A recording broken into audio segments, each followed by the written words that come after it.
cœur de partager avec vous un thème, un sujet important, le rôle d'un chrétien ou d'un enfant de Dieu dans l'Église devant la face de Dieu. Nous avons une responsabilité.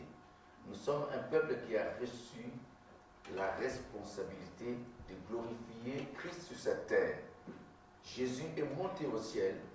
Il a dit, je n'ai pas vous préparer une place et je reviendrai pour vous prendre. Nous chercher et partir avec lui. Donc nous avons un rôle à jouer dans l'Église du Seigneur. Nous avons un rôle à jouer devant la face du Seigneur. Jésus nous a recommandé dans sa parole de nous approcher de Dieu avec assurance à son nom. Il a dit, tout ce que vous demanderez à mon nom, à mon Père, il vous donnera. Donc par là, nous avons vraiment une responsabilité, un rôle à jouer très important dans l'Église de Jésus. Et nous sommes un peuple que Jésus regarde. Parce qu'il a dit dans sa parole, je ne vous laisserai pas orphelins, vous ne serez pas seuls. Je vous enverrai le consolateur. Le Saint-Esprit, il viendra vous conduire. Vous voyez que quand nous marchons avec le Seigneur, nous ne marchons pas seuls, nous sommes conduits par son Esprit. Donc il est au milieu de nous. Mais quel rôle tu joues dans l'Église de Jésus? Quelle est ta part de responsabilité dans l'Église de Jésus? Qu'est-ce que tu es venu faire ce soir? Et même celui qui me regarde là où il est devenu chrétien. Pourquoi tu es devenu chrétien? Quel rôle tu joues devant la face du Seigneur et dans son Église? C'est pour cela que nous voulons développer. Si Dieu le veut, que chacun de nous puisse prendre sa part. Nous voulons que chacun soit édifié ce soir pour comprendre le rôle d'un chrétien dans l'Église du Seigneur. Pour devenir chrétien, d'abord, il faut savoir que c'est une responsabilité. Il y en a beaucoup qui sont dans le monde, qui souffrent, qui ne connaissent pas et qui ne savent pas comment devenir chrétien. Pour nous, c'est un privilège que Dieu a fait. La Bible nous dit que personne ne peut venir au Seigneur Jésus sans que le Père le désigne. C'est que quelque part, nous étions désignés par le Père avant même la fondation du monde. Et le temps venu, Jésus est venu et aujourd'hui, il est parti monter au ciel. Et dans notre temps, nous avons eu le privilège d'accepter Jésus comme notre Seigneur et Sauveur. Donc aussi, c'est un privilège. Alors, quand nous devenons chrétiens, nous n'appartenons plus à nous-mêmes, nous appartenons à un Dieu qui nous a choisis. Quand nous lisons la parole de Dieu, nous pouvons déceler certaines choses et aussi des anomalies que nous-mêmes nous vivons tous les jours. Frère, pourquoi aujourd'hui nous sommes comme nous sommes là? Est-ce que Dieu est injuste ou Dieu est juste? La Bible nous dit que Dieu est derrière sa parole pour l'accomplir. Si dans notre vie de tous les jours, il y a quelque chose qui cloche, ce n'est pas la faute de Dieu, c'est nous-mêmes. Dieu a ses principes et des fois nous sommes à côté de ces principes-là. Nous n'arrivons pas à atteindre le but de Dieu, c'est parce que nous ne savons pas qui nous sommes devenus. Quelle est ta position? Parce que si aujourd'hui le monde attend la manifestation des enfants de Dieu, c'est parce que nous ne savons pas qui nous sommes et quelle est notre position devant la face de Dieu et aussi dans le monde. C'est pour cela que Jésus lui-même parle par la bouche de son serviteur. Nous allons d'abord prendre le livre d'Anne. On va commencer le début. On va prendre le livre des Galates. Et j'aimerais que vous écrivez tout ce que nous lisons pour que ça vous aide à lire à la maison et à comprendre le message d'aujourd'hui. Pour ceux qui sont à la maison, qui nous regardent, essayez d'écrire et aussi de méditer sur cet enseignement qui vous permettra de vous connaître, de savoir qui tu es devenu et quel est ton rôle dans l'Église de Jésus. Tu es qui au juste? Et donc ça te permettra de réaliser et de comprendre aussi des anomalies que tu es en train de véhiculer des fois dans ta vie personnelle. Et nous pouvons louper certaines choses à cause de notre dureté, à cause du manque de compréhension et de connaissance. Alors nous prenons Galates chapitre 3 et nous allons prendre à partir du verset 13. Christ nous a rachetés de la malédiction de la loi, étant devenu malédiction pour nous. Car il est écrit, maudit est quiconque est pendu au bois, afin que la bénédiction d'Abraham eût pour les païens son accomplissement en Jésus-Christ, et que nous reçussions par la foi l'Esprit qui a été promis. Ah, c'est très, très important et c'est très, très important et ça va nous édifier. Je ne veux pas aller vite, frères et sœurs. Même toi qui me regardes, la Bible nous dit ici, Christ nous a rachetés, quelque part délivrés de la malédiction de la loi. Nous savons que dans la loi, il y a certaines malédictions qui étaient véhiculées et c'est Dieu lui-même qui avait proclamé cette malédiction dans la loi. Car nous lisons le livre d'Hétéronome et nous allons vivre certaines malédictions que Dieu avait déclarées si tu ne bénis pas, voilà. La Bible dit, Christ nous a rachetés, nous a délivrés de la malédiction de la loi, étant devenu malédiction pour nous. Car il est écrit, maudit quiconque est pendu au bois, afin que la bénédiction. Des fois, quand nous lisons le livre de Genèse, chapitre 12, nous disons que Dieu a dit à Abraham, je bénirai celui qui te bénira, je maudirai celui qui te bénira. Je maudirai celui qui te maudira. Et donc ici, nous, peut-être c'est un slogan où nous disons, je suis béni, tout ça, c'est vrai. C'est la parole de Dieu. Mais dans la pratique, ça peut être faux pour toi. Ça va être faux parce que tu ne sais pas ce que tu as de raconter. La Bible est en train de mentionner le nom de Christ. Christ nous a délivrés. Il a pris nos malédictions sur la croix de Golgotha, afin que la bénédiction que Dieu avait proclamée à Abraham devienne notre bénédiction. Cela veut dire que nous pouvons de Dieu dire que nous étions sous la malédiction. Nous étions tous sous la malédiction. Et Jésus-Christ nous a maintenant délivrés. Or, pour que nous rentrions dans la bénédiction d'Abraham, il faut que l'accomplissement de la volonté du Père par Jésus-Christ s'accomplisse dans notre vie. Cela veut dire que si moi, Josué, je n'appartiens pas à Christ, rien ne se passera dans ma vie. Peu importe les prières que je peux faire, peu importe ce que je peux faire, des sacrifices que je peux faire, rien ne se passera. Pourquoi? Ici, on dit que c'est Christ qui nous a délivrés, qui nous a rachetés. Ce n'est pas l'argent que j'ai qui m'a racheté, ni mon père, ni ma mère, ni ma soeur, ni mon neveu, ni ma femme, ni qui, mais c'est Christ Jésus qui m'a racheté.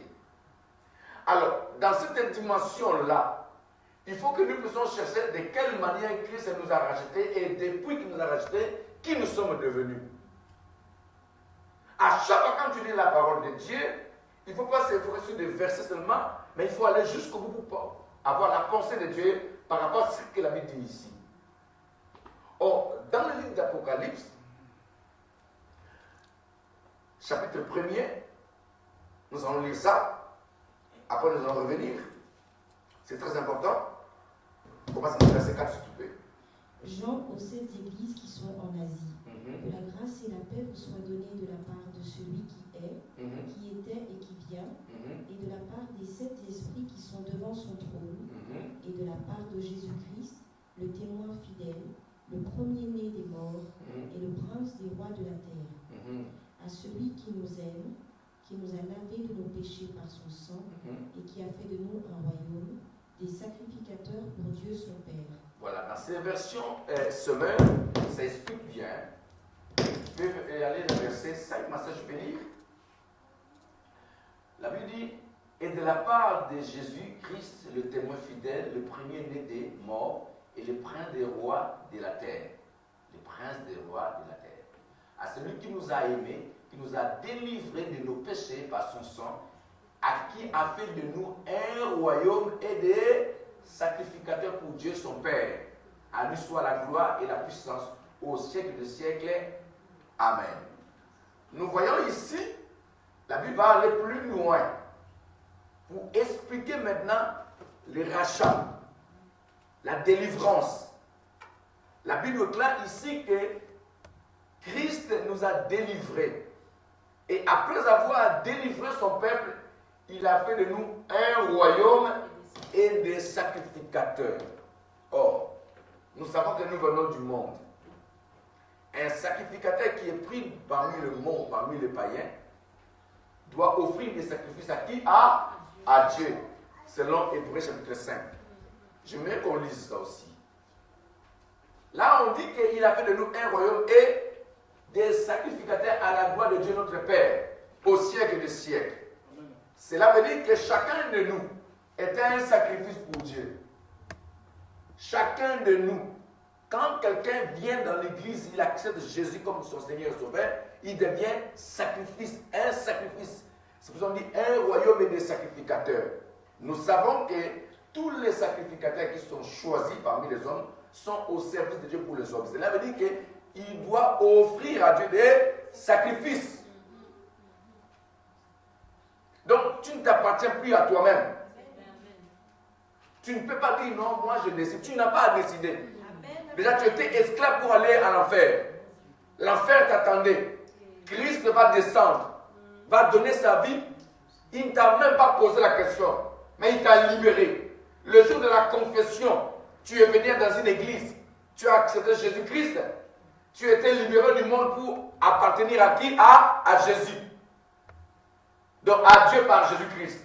Donc qui ne t'appartient plus. De toutes les façons, l'homme n'est pas libre dans ce monde. Il y a deux dieux, comme je le dis toujours. Il y a Satan et il y a Dieu. Aucun homme sur cette terre peut dire qu'il est libre. Il n'y a pas la liberté. Ou tu es conduit par l'Esprit de Dieu, ou tu es conduit par le diable. Maintenant, il faut savoir qu'après avoir, comme on dit, délivré, le mot délivrer, c'est séparer l'homme de quelque chose qui était attaché ou qui était lié. Quand on dit délivrer, c'est enlever à quelqu'un quelque chose qui était en lui, qui le tenait captif.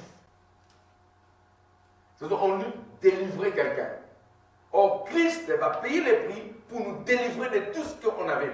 C'est pour cela que dans le livre de Galates, on dit, Christ nous a délivrés de la malédiction de la loi. Il s'est fait malédiction pour nous. Or, nous savons qu'il y avait des malédictions que Dieu avait déclarées lui-même pour le peuple qui désobéissait, qui désobéiront à sa parole. Et Dieu va dépêcher Christ parce que quand Dieu parle, cela doit rester comme il a dit. C'est Christ qui est venu apaiser la colère de Dieu pour nous. Donc, personne ne peut aller au Père sans passer par cette lignée, cette direction que Dieu a préparée, à savoir Jésus-Christ. Alors, nous maintenant, quand nous lisons le livre d'Hébreux chapitre 5, j'avais dit que nous allons lire aujourd'hui pour vous. Hébreux 5. Parce qu'il faut que nous comprenions qui nous sommes devenus et savoir aussi quel est ton rôle. Comment je peux rester à la maison, frère, pendant que je suis devenu sacrifice? J'ai été racheté par le sang de Jésus pour devenir sacrifice pour Dieu. Comment je peux rester à la maison? Qui peut me bloquer à la maison? Rien. Personne.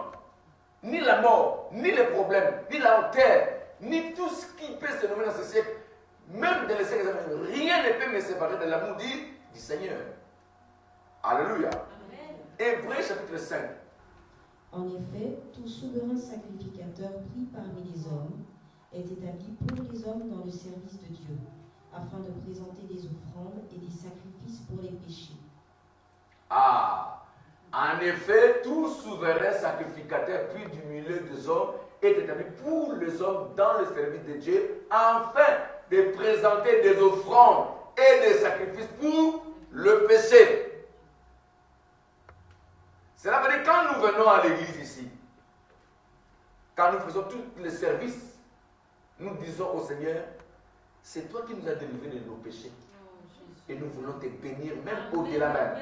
C'est toi qui nous as rachetés. Nous, on était perdus. On était sans Dieu, sans cité, sans espoir. Mais tu nous as donné l'espoir, tu nous as donné un Dieu et nous devons t'honorer. Même quand je chante avec tous mes triples, parce que ce qu'il a fait, aucun homme, ni mon père biologique, ni ma mère, ni mon frère, ni ma soeur, ni mon cousin, ni ma femme, ni personne ne peut me donner la vie que Jésus m'a donnée. Et quand je viens ici, quand je donne mon offrande, et quand je fais des sacrifices, je les fais avec mon cœur qui est avec moi. Amen, je suis là. Et donc nous devons maintenant arriver à ce niveau-là, à devenir des sacrifices pour Dieu. Je vois toujours, nous sommes loin. C'est pour ça qu'il y a des choses que nous manquons plus. Parce que je n'ai pas dit de donner tout ce que tu as à la maison. Non, non. Je parle de ta vie personnelle. De ce que tu es devenu. Comment tu te sacrifies pour Dieu. Comment tu ne peux pas... Attendez, si ton cœur dilate, ce qu'on dit, tu n'es pas venu avec, tu sens que je ne suis pas heureux. Amen, amen, amen. Quand je n'ai pas été avec mes frères, je ne me sens pas bien. Oui, moi je vous passer des fois je viens, je reste là parce que j'ai travaillé, j'ai fait la prière. Des fois je viens, je reste un peu pour essayer. Mais je suis là. J'écoute. C'est réunir avec des frères et sœurs. C'est ce qui nous console plus. Amen. Quand je vois ma soeur, je vois mon frère, je suis encore heureux parce que je sais que le Seigneur n'est pas retourné. Il n'a pas encore sonné la trompette. Le jour que la trompette sera sonnée, on ne verra pas des frères et sœurs comme on le voit aujourd'hui. La Bible, beaucoup de gens chercheront. Ils ne trouveront personne. C'est qu'ils vont rester. Et nous devons nous attacher à ce que nous faisons pour Dieu. Parce que nous sommes devenus sacrifices pour Dieu. Qui est avec moi? Nous sommes choisis parmi les hommes. Au service des hommes pour Dieu. C'est-à-dire Dieu nous a choisis pour que nous puissions bénir d'autres personnes. Si quand tu n'arrives pas à ce niveau-là, pose-toi des questions. Qui est là avec moi? Frères et sœurs. Donc, quand on dit sacrificateur, nous sommes au service de Dieu. Et nous sommes sacrifices. Nous sommes devenus des sacrifices pour Dieu. Donc ma vie je dois me sacrifier pour Dieu. Pas me donner comme Jésus a été sur la croix, parce que je ne peux pas boire cette coupe-là, c'est dur à boire. Mais ma vie doit être un sacrifice pour Dieu. Ma maison, mes biens, mon intelligence, ma vie, mon corps, tout ce qui est à moi doit servir Dieu. Je ne vois rien qui peut m'empêcher de servir Dieu. Nous ne sommes pas encore arrivés à ce niveau-là que tout ce qui est à moi sert Dieu. Mes yeux servent Dieu, mes pieds servent Dieu, tout ce qui est à moi sert Dieu. On est loin de ça. Toi qui m'écoutes et qui me regardes, tu es encore loin de cela. Mais nous avons à revendiquer des droits pendant que on n'a même pas droit à ça, mais nous revendiquons devant Dieu des choses que nous n'avons même pas droit. Entre guillemets. Pourquoi on n'a pas droit? Parce qu'on n'est pas encore devenu sacrifice pour Dieu. Et il est important que Christ ne peut pas, nous ne pouvons pas accéder aux bénédictions d'Abraham sans devenir sacrificateur. Parce que dans le livre des Galates, quand nous venons de lire, on dit afin que la bénédiction d'Abraham ait son accomplissement dans notre vie si nous sommes délivrés de la malédiction. Et dans l'Apocalypse, il dit après avoir délivré son peuple, il a fait un royaume et des... Donc cette verset de Galates et d'Apocalypse peut avoir aussi une signification pour montrer que si je ne suis pas sacrificateur, la bénédiction d'Abraham ne s'accomplira pas comme je le pense. Il faut que je devienne un sacrifice pour Dieu. Qui est avec moi? Amen. Donc, vous voyez qu'il y a beaucoup de chrétiens qui sont dans des illusions. Ils pensent devenir chrétiens par aventure ou par envie. Non, nous ne pouvons pas devenir chrétiens par envie. Nous devons vraiment vivre la vie chrétienne pleinement selon les Écritures. Regardez, frères et sœurs, vous qui sont avec moi, qui êtes avec moi là, c'est tout, écoutez. Regardez ce que Jésus a fait. Il avait une mission sur la terre. La mission qu'il avait reçue du Père, c'est d'accomplir sa volonté. Christ n'a pas regardé son intérêt. Il a obéi jusqu'à la mort. Mais il y avait aussi l'influence des hommes à cette époque-là. Il y avait des sacrificateurs, des souverains sacrificateurs. Il y avait des anciens de l'Église. Il y en a qui persécutaient le Seigneur. Il y a des scribes et pharisiens qui disaient n'importe quoi sur lui. Mais il n'a pas regardé ça. Parce qu'il était un sacrifice pour Dieu. Il était venu sur cette pour se sacrifier, pour sauver l'humanité. On ne peut pas être avec Christ sans être le sacrificateur aussi. Qui est le souverain sacrificateur? Le grand souverain, c'est lui-même. Jésus. Et nous sommes devenus des sacrificateurs aussi. Si nous appartenons au Seigneur, comment on ne peut pas être comme lui?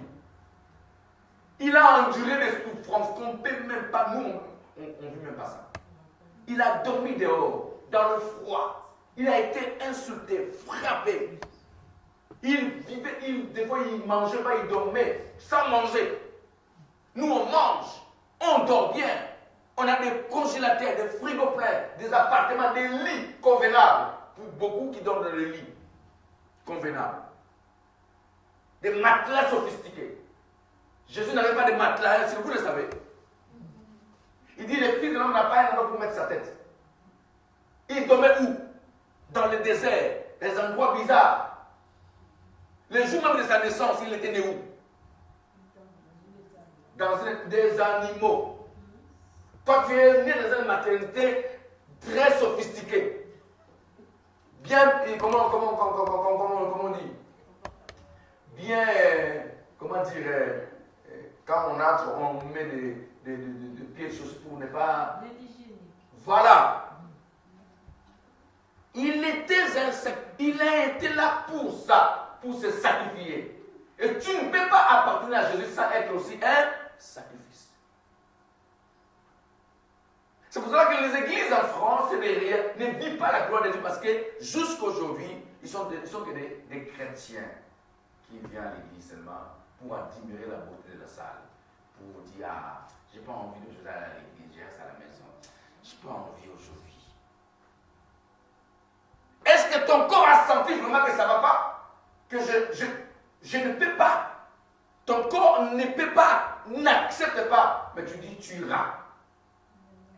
Parce que moi, je suis devenu un sacrifice pour Dieu. Ça t'est arrivé dans ta vie que tu n'as rien, que le peu d'argent qui t'est resté, dis je donne pour mon Dieu parce que je suis devenu un sacrifice. Nous nous préoccupons de nos biens, de nos maisons. Pendant que la maison de Dieu, que l'œuvre du Seigneur, manque de choses. Nous donnons seulement l'essentiel, le minimum qu'on nous demande. Il faut aller au-delà des minimums qui est avec moi. Amen. Pour devenir sacrifice ou sacrificateur, il faut aller au-delà même. Je comprends beaucoup de personnes parce que, vous savez, frère, l'amour de l'argent est un danger permanent. L'amour de sa vie, de son corps, on ne peut pas se sacrifier. Oh, il fait froid. Si je sors, comment je vais faire? Tu n'appartiens pas au Seigneur. Parce que lui, il était dans le froid. À l'époque de Jésus, il faisait froid que maintenant. Il marchait à pied des kilomètres et des kilomètres.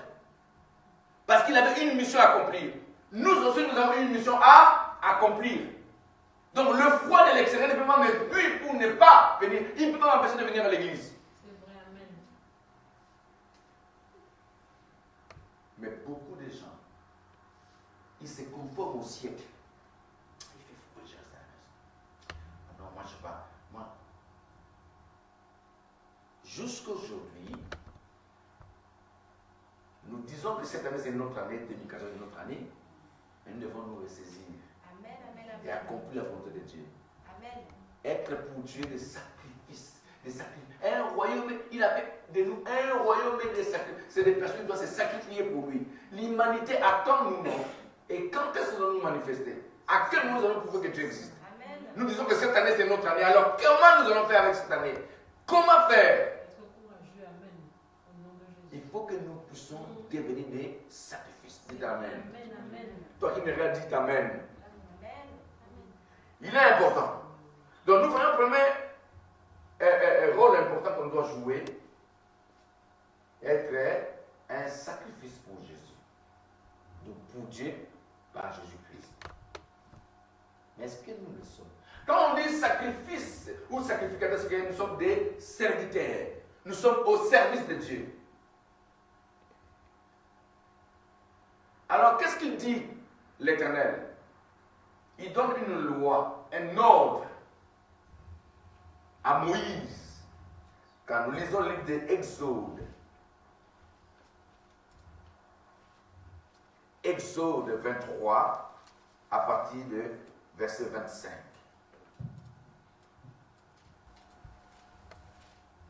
Vous servirez l'Éternel votre Dieu. Il bénira votre pain et votre eau, et j'écarterai la maladie du milieu de toi.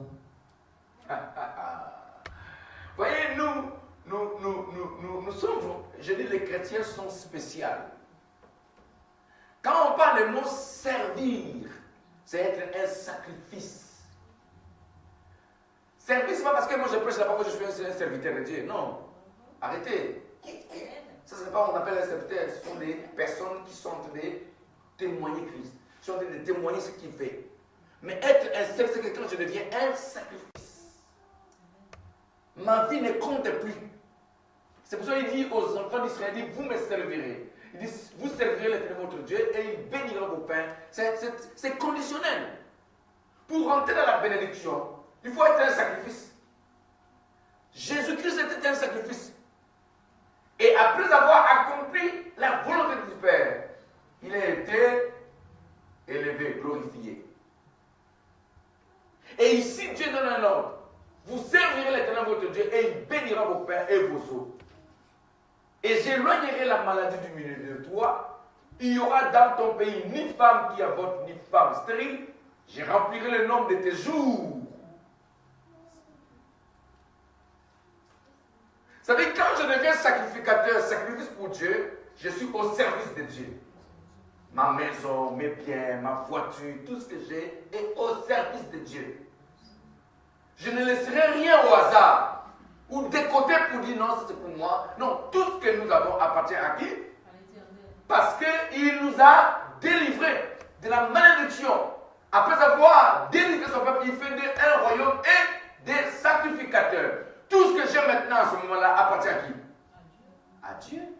Quand vous lisez la parole de Dieu, tous les esclaves qui étaient choisis, il y avait des juifs qui achetaient des personnes et qui étaient devenus à cette époque-là des esclaves. Tout ce qu'ils avaient, sa femme, ses enfants, le jour que l'esclave quitte son maître, il laisse tout. Il laisse sa femme, il laisse ses enfants, il laisse tout, il part, seul. Pourquoi? Il a acquis ces enfants-là dans la maison de son maître. Et tout ce qu'il a appartient à qui? À moins que son maître lui dise, écoutez, j'ai beaucoup d'affection pour toi, donc prends ta femme et tes enfants. Mais s'il n'a pas donné, il reste. Donc tout ce que nous avons appartient à qui? À notre maître. Nous sommes esclaves de Jésus. Il nous a rachetés. Écoutez, le mot racheter, c'est quelqu'un qui était esclave, mais tu deviens aussi maintenant mon esclave. Tu étais destiné à la perdition totale, éternelle, mais moi je t'offre la vie éternelle. Mais tu appartiens à qui? À moi. Pourquoi? Parce que tout ce que nous avons fait dans le passé nous a conduit à la mort. Éphésiens le dit, non? On va un peu lire le livre d'Éphésiens. Parce que tu peux lire avec le verset premier. Pour vous, vous étiez morts par vos fautes et par vos péchés dans lesquels vous marchiez autrefois, selon le cours de ce monde, selon le prince de la puissance de l'air, cet esprit qui agit maintenant dans les fils de la rébellion. Nous tous aussi, nous étions de leur nombre. Nous étions leur nombre. Nous étions morts. Ici, personne ne peut se glorifier. Nous étions tous morts. Devenir chrétien est un privilège. On t'a fait grâce. La miséricorde de Dieu, l'amour de Dieu est venu vers toi. Pendant que tu n'avais pas droit. Nous étions leur nombre. Nous étions les enfants de la colère, de la rébellion. Toi qui se glorifie, toi qui dis, moi de toute façon, personne ne me juge. Qui es-tu pour dire ça? Tu es qui? On t'enlève que le souffle que nous avons là, boum, tu pars, frères et sœurs. Rien. Si tu te rebelles à Dieu aujourd'hui, que Jésus ne te connaît pas, c'est fini pour toi. Vous savez combien sont morts ce matin? Qui sont parlés de tourments? Vous savez combien? Mais nous avons eu le privilège. Mais devenons vraiment ces enfants-là que Dieu regarde. Arrêtez de se faire n'importe quoi.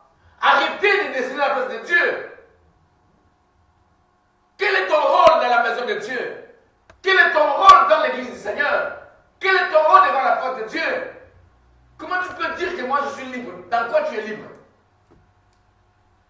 Mais ne fais pas ta liberté une occasion de chute. Parce que tu peux aussi te trouver quelque part. Alléluia.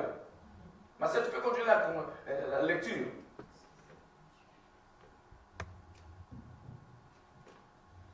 Nous tous aussi, nous étions de leur nombre, et nous nous conduisions autrefois selon nos convoitises charnelles. Nous exécutions les volontés de notre chair et de nos pensées, et nous étions par nature des enfants de colère comme les autres. Mais Dieu est riche en miséricorde, Mon Dieu. et à cause du grand amour dont il nous a aimés, nous qui étions morts par nos fautes, il nous a rendus à la vie avec le Christ. C'est par grâce que vous êtes sauvés. Il nous a ressuscités ensemble et fait asseoir ensemble dans les lieux célestes en Jésus. Ah, Seigneur Dieu, aide-nous. Nous nous retrouvons qu'en Christ Jésus. Nous nous retrouvons qu'en Jésus. Il n'y a rien qui peut échapper. On ne peut pas effacer Christ pour vivre sa vie. Il faut que nous puissions arriver à Jésus-Christ pour obtenir miséricorde, obtenir la grâce de Dieu pour vivre bien. Amen. Donc ici, nous nous sommes libérés parce que Jésus-Christ a payé le prix. Donc, quelque part, nous ne sommes pas libres. Lui, je ne suis pas libre. Je ne suis pas libre. J'appartiens à Jésus maintenant. J'appartiens à Jésus. Ma vie appartient à Jésus. Ma vie appartient à Jésus. Mes biens, ma maison, Ma maison, mon époux, mon époux, mon épouse, mes enfants, tout appartient à qui? À Jésus. Tes biens, tes voitures, tes maisons, tout ce que tu as appartient à Jésus. Amen. Et donc, à ce niveau-là, nous sommes loin. À ce niveau-là, frère, c'est pour cela que nous disons, nous ramons tout le temps. Mais qu'est-ce qui m'arrive? Non, oui, Dieu n'est pas compliqué, Dieu est simple. Dieu donne toujours sa parole. La logique de Dieu, c'est sa parole. Quand tu rentres dans la logique de Dieu, dans sa parole, tu rentres dans la bénédiction de Dieu. Qu'est-ce que Dieu a dit à Abraham? Je ferai ton nom grand. Je bénirai ta postérité. Ta postérité sera comme les sables de la mer. Je bénirai celui qui te bénira et je maudirai celui qui te maudira. Dieu donne l'ordre à Abraham. Mais nous le vivons tous les jours. Les enfants d'Israël vivent ça tous les jours. Mais nous étions perdus parce qu'on n'avait pas droit à cela. C'est les Juifs qui avaient droit, les Israéliens qui avaient droit à ça. Mais nous sommes sauvés par la grâce au moyen de la foi. Quand tu commences à mettre, même l'apôtre Paul mentionne un mot dans le livre des Romains. Nous sommes les oliviers sauvages. On a été greffés. On n'avait pas droit autrefois. Mais quand on voit comment l'homme qui est délivré par Jésus se comporte, on dit, mais qui il est vraiment dans la maison de Dieu? Il devient un fardeau, un problème dans la maison de Dieu. Combien de personnes sont devenues aujourd'hui? Que le Seigneur nous délivre. Alléluia. Comment on peut être capricieux quand on est sauvé, même plus que nos enfants. Des caprices comme si nous sommes, c'est comme si nous sommes plus importants, frère. Combien sont Dieu qui a mené son peuple? Il prend le peuple en Égypte pour les amener à la terre promise. Il va tous les exterminer à cause de quoi? De la rébellion. Dieu n'aime pas la rébellion. Quel est ton rôle? Tu es rebelle? Tu es une bénédiction? Est-ce que tu es une joie pour Dieu? Est-ce que tu es un sacrificateur? Est-ce que tu es un sacrifice pour Dieu? Pose-toi des questions. Et là, tu peux te placer à l'endroit où tu veux te placer. Parce que le thème, c'est quel est ton rôle dans la maison de Dieu et devant Dieu, dans la présence de Dieu? Qui est avec moi? Donc, il est important que cette année que nous avons dit que notre année, à savoir comment nous allons faire. La Bible dit,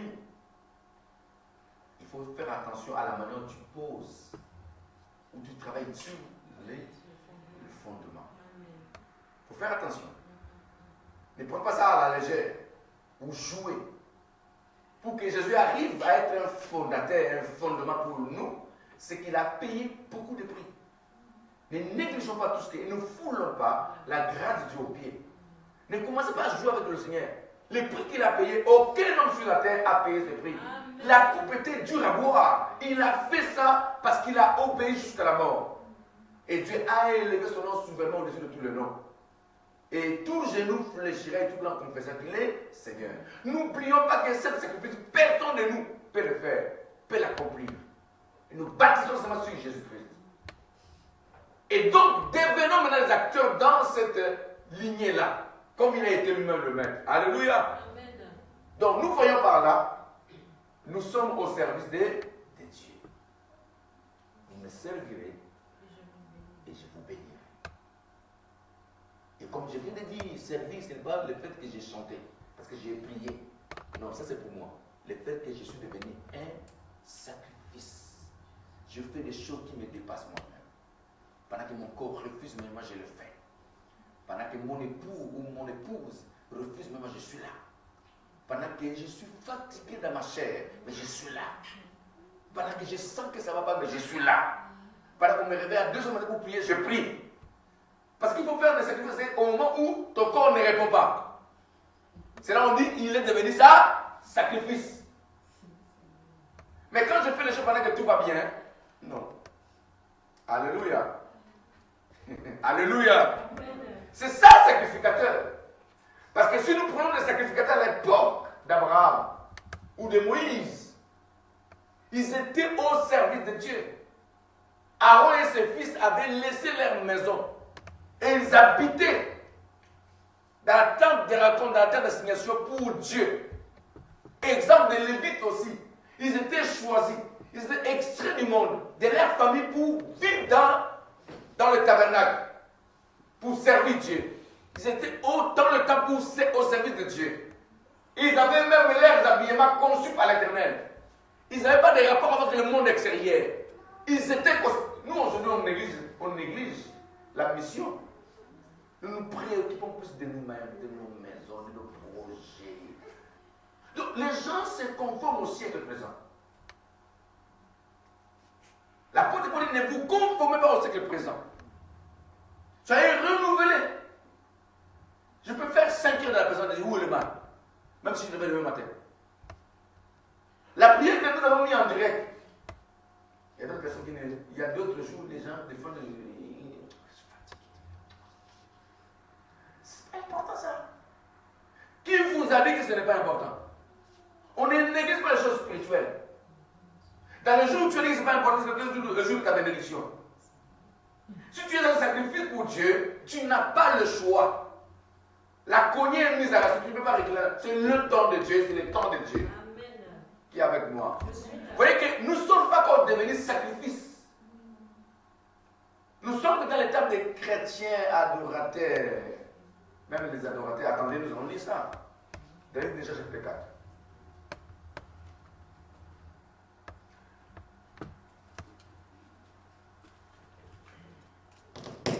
Jean 4, verset 23. Mais l'heure vient, et c'est maintenant, où les vrais adorateurs adoreront le Père en esprit et en vérité. Jésus parle avec la femme samaritaine. La femme samaritaine parlait de l'adoration qu'elle connaît. Elle dit maintenant, on nous a enseigné qu'il faut aller adorer dans la montagne. Jésus dit non, ce n'est pas la montagne où on doit adorer.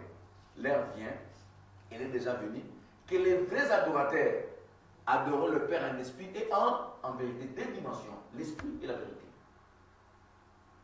Cela veut dire que si je ne suis pas encore devenu sacré pour Dieu, je ne suis pas encore dans la vérité. Il y a beaucoup de personnes qui croient qu'ils sont dans la vérité. Mais nous, notre vie rame, nous ramons beaucoup.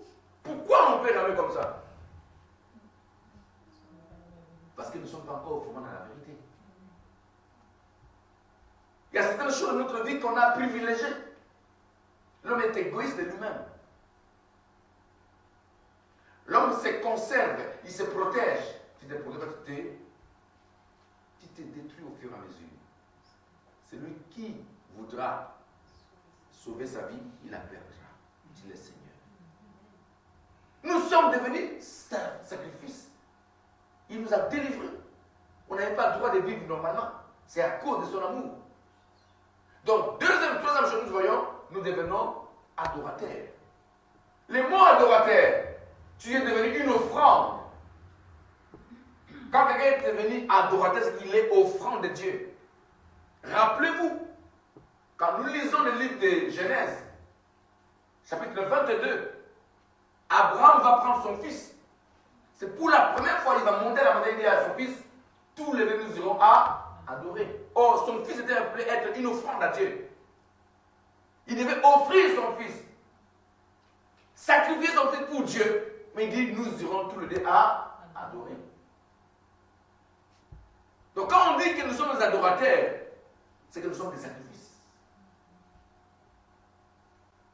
Mais combien de personnes qui ne sont pas encore devenues sacrifices?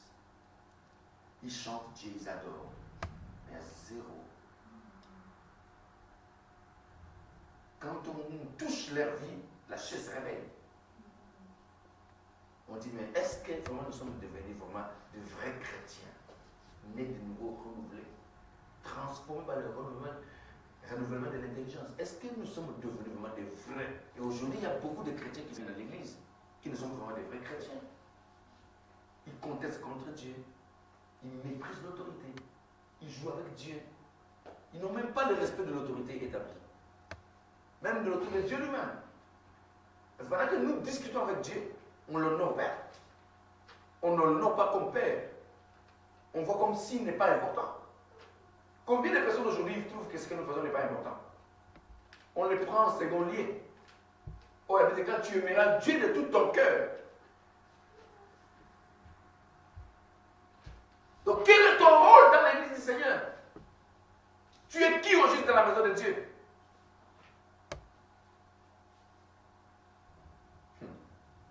Qui est avec moi? Nous devons saisir l'occasion, frère. Nous devons comprendre ces choses, c'est très important. L'apôtre Paul de Romains chapitre 12, verset 1 dit, lisons un peu ça. Je vous exhorte donc, frères, par les compassions de Dieu, à offrir vos corps comme un sacrifice vivant, saint, agréable à Dieu, ce qui sera de votre part un culte raisonnable. Un culte raisonnable. Offrons vos corps à Dieu comme un sacrifice vivant, saint et agréable à Dieu, ce qui sera de votre part un culte raisonnable. Quand nous offrons nos corps, vous savez, dans notre corps, il y a quoi? Il y a les sentiments, il y a des décisions charnelles, il y a des choses qu'on a, oh non, ça c'est pour moi, on ne touche pas. Mais quand je donne mon corps à Dieu, il n'y a plus de décisions à prendre à la place de Dieu. C'est Dieu qui prend des décisions. Et c'est ça qu'on dit un culte raisonnable, un culte agréable. L'apôtre Paul dit, ne savez-vous pas que votre corps est le temple de Dieu, que l'Esprit de Dieu habite. Donc vous devez comprendre que comme nous sommes devenus un temple, un sacerdoce, un endroit habité par l'Éternel. On n'a pas à prendre des décisions à la place de Dieu. Dans une maison, dans ta maison, tu prends des décisions. C'est toi. Ce n'est pas la maison qui prend des décisions. Si tu trouves que les murs sont sales, les murs ne diront pas, non, non, moi, je n'ai pas envie de quelque chose là. Tu fais. Mais comment nous prenons les décisions? Nous sommes la maison de Dieu. L'habitation. Quand nous comprenons, le maître n'a pas pris des décisions, nous prenons des décisions à sa place. Il vient enlever telle chose, tu dis, non, non, non, ne touche pas, c'est à moi. C'est mon péché, péché chéri, ne te touche pas. Ma colère, tu ne touches pas. Non, non, non, non, tu ne touches pas. Quel est ton rôle? Il veut changer son habitation, tu dis non, non, ne touche pas. Nous refusons. Mais est-ce que nous jouons un bon rôle? Non, un mauvais. Toi qui m'écoutes, si tu peux me comprendre, écoutez ce que l'Esprit parle. Combien de personnes aujourd'hui sont loin de Dieu? Beaucoup. Dites Amen. Nous pouvons nous retrouver là, frère. Je vous exhorte, donc frère, par les compassions de Dieu. C'était-là, et vous savez cette exhortation, hein? L'apôtre Paul supprime pourquoi il sait que quand vous ne faites pas, vous allez à la perdition totale. Ça vous a dit, je vous exhorte donc frère, parce que vous ne savez pas ce qui va vous arriver par la suite. Mais offrez vos corps comme un sacrifice vivant, saint et agréable à Dieu, ce qui sera de votre part un culte raisonnable. Ne vous conformez pas au siècle présent, mais soyez transformés par le renouvellement de l'intelligence, afin que vous discerniez quelle est la volonté de Dieu, ce qui est bon, agréable et parfait, c'est ça. Hein? Nous ne pouvons pas oublier, frère, si nous ne sommes pas renouvelés, on ne comprendra pas la volonté de Dieu. Mais pour être transformé, il faut, on se donne. Comme je venais de dire tout à l'heure, si je me suis donné moi-même à Dieu, il y a un autre qui a arrêté de moi, c'est à qui? c'est à Dieu. Et mes biens, c'est à Dieu. Tout ce que j'ai, c'est à Dieu. Ma vie, mon temps, tout ce qui est à moi appartient à qui? À l'Éternel. Pourquoi je vais discuter avec lui?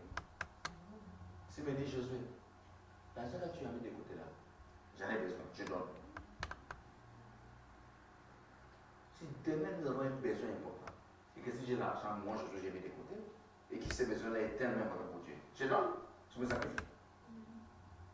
Ce n'est pas discuter avec Dieu, j'y donne. Mais des fois, nous sommes à côté de tout. Nous voulons privilégier notre vie pendant que nous détruisons notre vie nous-mêmes. Quand nous allons donner notre contribution, notre digne offrande, ça suffit là. Non, c'est faux. Quand je parle des dîmes, c'est un droit acquis. C'est un ordre divin. Ce n'est pas ta part, c'est la part de l'Éternel. C'est comme quelqu'un qui a travaillé toute l'année, qui paye maintenant les impôts. C'est une obligation. Ce n'est pas ta part. C'est la part qui revient à l'État. Et quand tu donnes les offrandes, c'est un droit aussi. Ce qui n'est pas de droit, c'est que quand on donne des dons, au-delà, oui, là tu te sacrifies. Mais quand tu donnes ton offrande, tu donnes ta dîme, ce n'est pas un sacrifice, ça. Beaucoup non, moi tu te sacrifies dans quoi? La vie que Dieu te donne, la protection qu'il te donne, la santé que tu as là, qui t'a donné ça? Combien tu as payé? 0. Et quand il dit dans ma maison, apportez ça pour le bien de tel, où est le problème ça? C'est le droit qui revient à qui? Et alors, ce n'est pas un sacrifice. Et les chrétiens ont mis ça comme c'est un sacrifice. Oh, moi je me sacrifie beaucoup. Et on arrive à un moment où on va murmurer. Si je n'étais pas ici là, si Dieu m'avait envoyé ici, peut-être beaucoup d'entre vous n'allaient même pas aller peut-être à recevoir les Seigneur plus tard. Mais par le moment là, Dieu envoie un homme pour votre bénédiction. Et quand Dieu demande une part, où est le problème? Ce n'est pas un sacrifice. Pourquoi vous voulez que cette bénédiction-là qui appartient à un homme, qu'on donne à tout le monde? Vous voyez que nous arrivons à un moment où beaucoup de nous jouent un mauvais rôle. Et ces rôles-là, Dieu n'aime pas. Offrez vos corps, donnez-vous à Dieu. Comment on peut arriver à un moment où on ne peut pas donner la part que Dieu nous demande de donner? Et aller même au-delà. L'apôtre Paul parle d'un peuple. Ils n'avaient rien avec eux. Pauvres qu'ils étaient, ils ont donné, même au-delà même de leurs moyens. On ne leur a même pas demandé. Vous pensez que Dieu peut nous mettre comme ça, nombre de 20, 15, 30, pour qu'on attende des personnes, des corbeaux, qui descendent pour nous déposer la mallette d'argent? Non, frère, nous avons cet argent-là. Dieu pourvoira, Dieu fera que tu aies des moyens pour ce que nous avons besoin. Rappelez-vous d'Esther. Pourquoi Esther était devenue reine? C'est pour sauver les Juifs. C'est dans ce moment-là que Dieu avait désigné Esther, parce qu'il savait qu'il y aurait un besoin, un problème, et il va dépêcher Esther. C'est-à-dire que Dieu va me donner un boulot, va me donner quelque chose pour que j'aie de l'argent, parce qu'il sait qu'à un moment donné, il aura besoin de cela.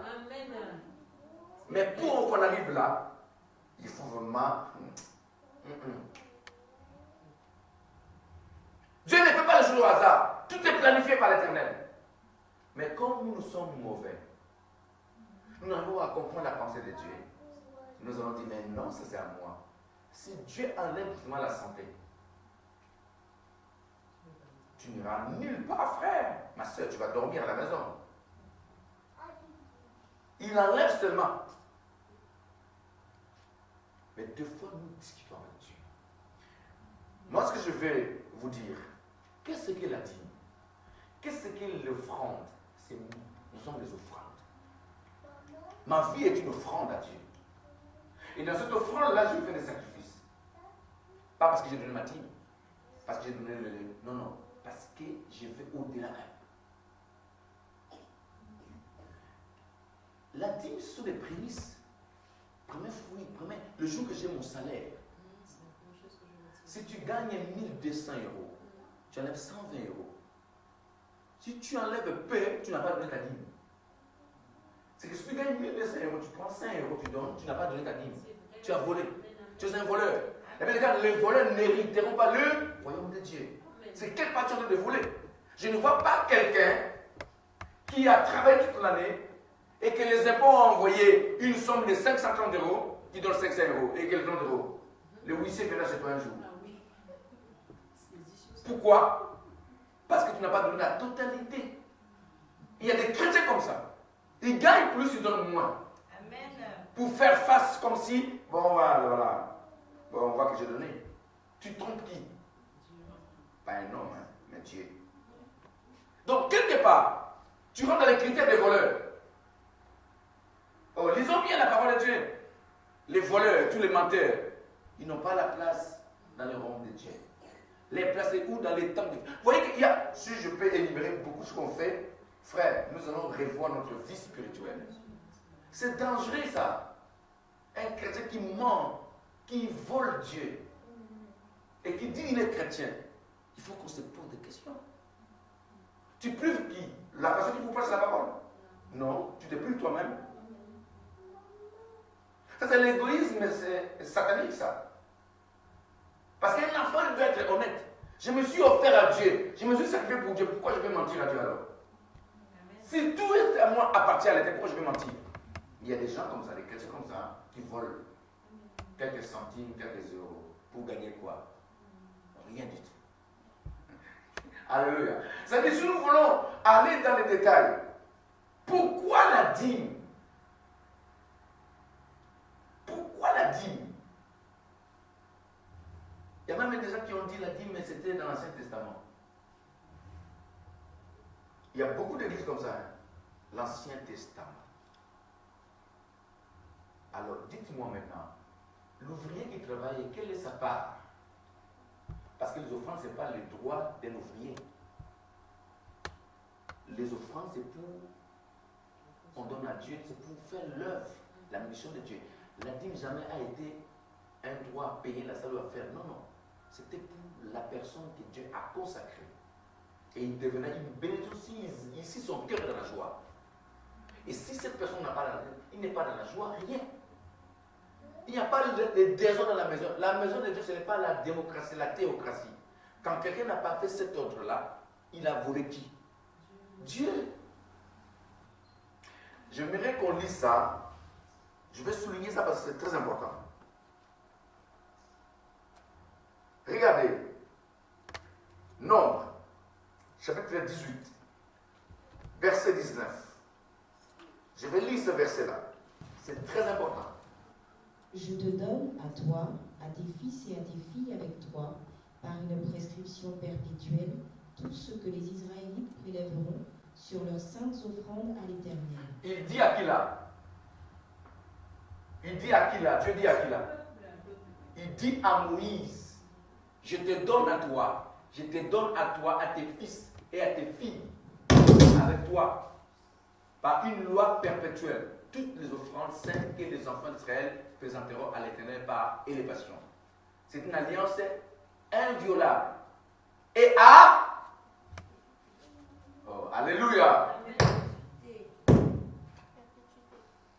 Et donc Aaron et Moïse, ils étaient là comme des sacrificateurs et aujourd'hui les souverains sacrificateurs, c'est Jésus lui-même. Donc les offrandes, les prélèvements que nous faisons, c'est pour lui. Et la Bible dit ici, c'est une alliance inviolable à perpétuité devant l'Éternel, pour toi et pour ta descendance avec toi. L'Éternel dit à Aaron, tu n'auras pas d'héritage dans leur pays, et il n'y aura point de part pour toi au milieu d'eux. C'est moi qui suis ta part et ton héritage au milieu des Israélites.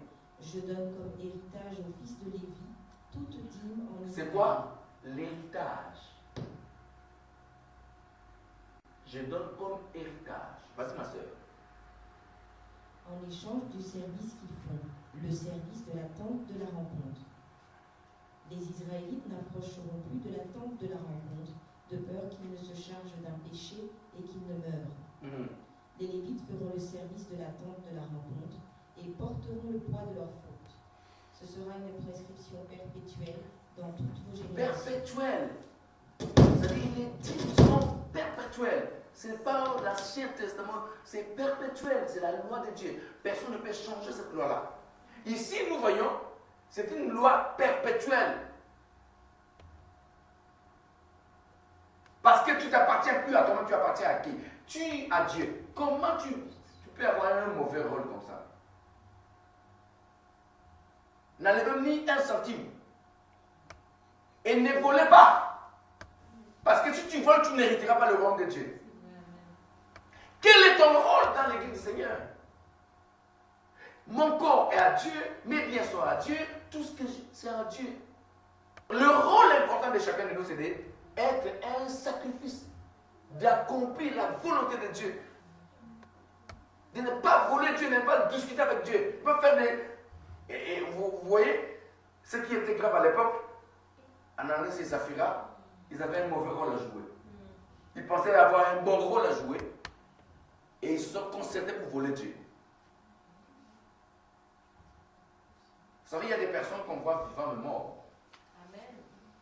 Ce sont des logiques, ce sont des choses que nous voyons comme ça, mais nous ne savons pas que ça va nous rattraper plus tard. Ils vont mourir à cause. Voilà. Nous ne pouvons pas jouer avec Dieu, frère. Si nous sommes venus des vrais chrétiens de nouveau, on n'a pas à jouer avec Dieu. Dieu restera Dieu. Cette logique restera. Qui est avec moi? Amen. Toi qui es à la maison, dis Amen. Amen. Quel est ton rôle dans l'église, Seigneur? Si tu volais, ne vole plus. Donne ta vie à Jésus complètement et offre-toi à Dieu. Tu ne t'appartiens plus à toi-même. Tu appartiens à l'Éternel. Ce que Dieu veut, tu feras. Pas parce que toi tu veux. Non, ce n'est pas que toi tu veux. C'est que Dieu veut. Et cet évangile s'est éloigné plus de beaucoup de personnes. Les chrétiens ont légalisé Dieu dans leur manière et leur façon de vivre. Ils veulent dire non, Dieu, tu ne décideras pas de ma vie. Moi, je fais ce que je veux. De toute façon, la vie éternelle que j'ai reçue de Jésus, c'était gratuitement. Et je n'ai rien à faire, rien à donner. Mais ici, nous lisons la loi de Dieu. C'est une loi perpétuelle. Les offrandes, les dîmes, ce sont des lois perpétuelles, qu'on appelle des prélèvements perpétuels. Il n'y a rien à changer. Maintenant, regardez, quand Dieu veut construire le tabernacle, Dieu n'a pas demandé les offrandes que les gens donnaient. Il demande maintenant une offrande spéciale pour construire le tabernacle. Ce qui n'a pas tenu compte de tout cela, il dit, donnez-moi en plus. Et quand tu donnes ça, tu vas murmurer pour faire quoi au juste? Pourquoi nous n'arrivons pas là-bas? Parce que des fois que nous donnons avec beaucoup de difficultés. On sent qu'on donne avec difficulté. Pour donner, dépose un peu ça. Tu n'auras rien de plus. Quand j'ai mon salaire, je donne le même jour. Je n'ai pas à attendre. Pourquoi je vais attendre? C'est un droit. C'est les premiers fruits que je donne. Tu ne vas pas attendre. Tu as fait des courses après. Et effectivement, il faut que tu enlèves parce que ça ne suffit pas. Ah, j'ai déjà fait des courses. J'ai déjà 50 € de pouvoir. Donne ce qui reste. Mais tu n'iras nulle part avec Dieu. C'est le jour où tu as ton salaire, le jour où tu donnes à Dieu tout ce qu'on te demande. Tu feras d'autres choses après. Mais on fait nos affaires, on fait des courses, tout ça après. Tout cela, ce sont des choses qui nous retiennent, qui nous bloquent encore. On n'est pas zélé pour Dieu, on n'est pas sacrifié pour Dieu. On tourne à Dieu et les restes on fera après. Mais avant de donner à Dieu, on va ramer. Ce que je vous enseigne aujourd'hui, frères et sœurs, c'est la vérité. Parce que beaucoup de nous, on a légalisé beaucoup de choses. Alléluia, gloire à Dieu. Non, la vie que tu mènes ne glorifie pas Dieu. Tu n'as pas un bon rôle à jouer dans l'église, Seigneur. Tu peux être une pierre d'achoppement pour Dieu et personne ne voit. Quel est ton rôle devant Dieu? N'oublions pas que nous les hommes, des fois, on ne voit pas ce qui est caché, mais Dieu voit tout. Ta disposition, ce que tu fais, ce que tu dis, Dieu voit. Ce que tu fais avec contrainte, je sais pas, tu fais comment, Dieu voit. Et Dieu ne légalise pas ça. Il faut avoir un bon rôle comme enfant de Dieu. Soyez transformés par le renouvellement de l'intelligence. Discernez ce qui est parfait, ce qui est bon, ce qui est agréable à Dieu. Ce qui est saint. Nous devons discerner, être zélés pour Dieu, faire les choses comme Dieu nous demande. Et la bénédiction suivra, nous accompagnera. Parce que le fait de voler ou de ne pas faire ce que Dieu veut, ça t'amènera à quoi? À rien. Que des situations difficiles. Qui est avec moi? Dis, je suis là. Je suis là pour régner. Je suis là pour glorifier l'Éternel. Je suis là pour être un sacrifice pour Dieu. Ce soir, moi Josué, je me donne à Dieu comme un sacrifice. Maintenant, mon corps, mes biens appartiennent à l'Éternel.